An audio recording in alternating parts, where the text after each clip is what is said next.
रे मनीष भाई खुशिया कुछ नहीं कहबी रे, कते गंदा गंदा गीत गावे छे रे, कुछ कह के सुना भाई। सही कहे छी रे भाई, ई छौरिया ना पूरा मिथिलांचल के भ्रष्ट क के छोड़ देलके। आइया त ई छौरी के हम भ्रष्ट करे छी पूरा। गे खुशिया सुन, हरे राम राम राम हरे हरे कृष्ण कृष्ण कृष्ण हरे।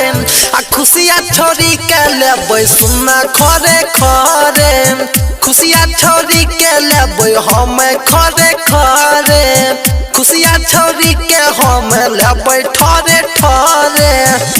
कृपया ध्यान दे, एक आवश्यक सूचना, जितने भी खुशी नाम से लड़की हो कृपया अपने दिल दिमाग पर मत लीजिए। कृपया ये गीत है खुशी यादव मैथिली गायिका, जो बहुत ही अच्छा भ्रष्ट गीत गाती है। बनसी कदै छे सुना बोहरा बिछाई के, अनिल भैया के 3 बजे भोर में। गे खुशिया हमरा कहिया देबे गे, हाँ धर्मेंद्र भैया से रोज टिपाबे, गौरव ठाकुर से होट चुसाबे। बौआ तो भेलै ओकरा जोरे जोरे गोरे, बौआ तो भेलै ओकरा जोरे जोरे गोरे। एगो तैयार के तो एगो भतार के, खुशिया छोरी के लेबै हम खरे खरे।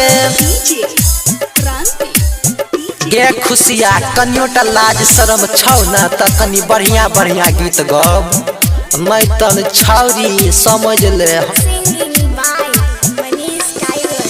गंदा गंदा गीतिया गहबै खेल करी, कनियो न कह रे शरम छिहत्तरी। रे मुकेशबा कनियो शरम विचार ने छे रे। गंदा गंदा गीतिया गहबै खेल करी, कनियो न कह रे शरम छिहत्तरी। मनीष टाइगर गावे साचे साचे बतिया, मनीष टाइगर गावे साचे साचे बतिया।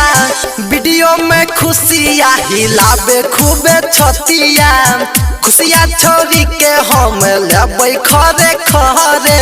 पक्का लेबो गे छोरिया, नहीं तो संभल जो। Mix by Manish tiger.